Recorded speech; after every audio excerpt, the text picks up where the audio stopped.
బాబు సర్కార్ మీద అయితే ఇప్పుడు పత్రికల ఒత్తిడే నడుస్తోంది. బాబు నైజానికి విరుద్ధమైనటువంటి వ్యవహారమే నడుస్తోంది. బాబు అధికారుల జోలికి పోడు. ఒక 2 అంశాల్లో ఎన్టీఆర్ ఫార్ములానే చంద్రబాబు గారు కూడా ఫాలో అవుతుంటారు.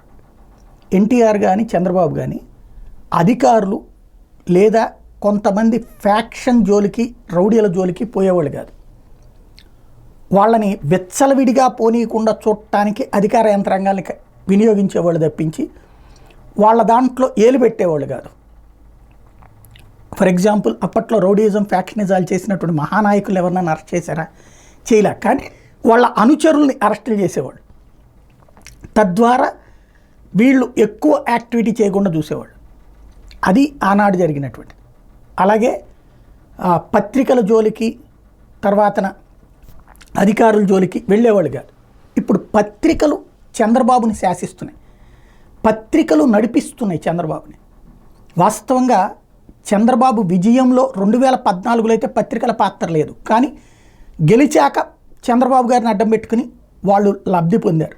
ఇప్పుడు ఈ దఫా అయితే మాత్రం చంద్రబాబు వెనకాల మేముండటం వల్లే నువ్వు గెలిచావనేది గుర్తు చేస్తూ ఏ అధికారిని బదిలీ చేయాలి. ఇప్పుడు అధికారులు వీళ్ళకు కూడా మామూలు ఇవ్వాలి. యాజమాన్యాలకి మైనింగ్ అధికారులు ఉన్నారంటే ఈ పత్రికలకి డబ్బులు ఇప్పించాలి. అది అడ్వర్టైజ్మెంట్ రూపంలో ఇప్పిస్తారా, క్యాష్కి ఇప్పిస్తారా, వాళ్ళ ఇష్టం. అట్లాగే ఎక్సైజ్ వీళ్ళకి మామూలు ఇప్పించాలి. అలాగా ఎలా ఇప్పిస్తారో వీళ్ళ ఇష్టం.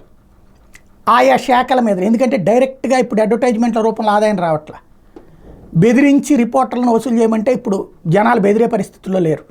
కాబట్టి ప్రభుత్వం మీదనే ఒత్తిడి తెచ్చి ప్రభుత్వం ద్వారా ఇప్పుడు చూడండి, పూర్తిగా ప్రభుత్వ పక్షపాతంతో వ్యవహరించే పత్రికలు, పూర్తిగా వైఎస్ఆర్ కాంగ్రెస్ పార్టీ పక్షపాతంతో వ్యవహరించే పత్రిక. ఇదివరకు వాళ్ళు అప్పుడు ప్రభుత్వం పట్ల వ్యవహరించేటటువంటి పత్రికలు. ఇలాగ ఎందుకు నడుస్తున్నాయి అంటే అవి సర్వైవ్ కావాలంటే గవర్నమెంట్ల చేతుల్లో నడవాలి, గవర్నమెంట్లతో నడవాలి. ఇప్పుడు పార్టీ కార్యకర్త కంటే దారుణంగా ఈ అధికారి మీద చర్య తీసుకోండి, ఈ అధికారి మీద తీసుకుంటారు, లేదా వీళ్ళ మీద తీసుకోండి, లేకపోతే కార్యకర్తలు మదన పడుతున్నారని వీళ్ళే కార్యకర్తలను రెచ్చగొడుతున్నారు. ఈ బాబు గారికి తెలుసు వీటి వలన ప్రతీకార రాజకీయాలు ఫ్యూచర్లో ప్రమాదం అవుతాయని. అందుకనే ఆయన జాగ్రత్తగా ఆచితూచి అడుగులు వేస్తుంటే ఇప్పుడు అయ్యేదాకా వెంట పడటం ఊరుకోవట్లేదు. సోషల్ మీడియా కూడా తోడయ్యేటప్పటికి వీళ్ళు వార్త రాయడం, దాన్ని తెలుగుదేశం పార్టీకి సంబంధించిన సోషల్ మీడియా వాళ్ళే క్వశ్చన్ చేస్తూ ఉండటంతో చివరికి చర్యలు తీసుకోక తప్పట్లేదు. కానీ దీని పరిణామక్రమం దీర్ఘకాలిక వ్యవహారాలలో చాలా ప్రమాదకరమైనటువంటి మలుపులు తిరుగుతాయి. ఇక ప్రజలకి ఈ విశ్వాసం ఎప్పుడో చచ్చిపోయింది. ఎవడు ప్రభుత్వంలో ఉంటే వాడికి అనుకూలంగానే వ్యవస్థలు పనిచేస్తాయి. అత్యాచారం జరిగినా, హత్య జరిగినా, డ్రగ్స్ అయినా, గంజా అయినా, దోపిడీ జరిగినా, ఇసుక జరిగినా, గనులు జరిగినా ఎవడు అధికారంలో ఉంటే వాడిదే అనేటటువంటిది డిసైడ్ అయిపోతున్నారు.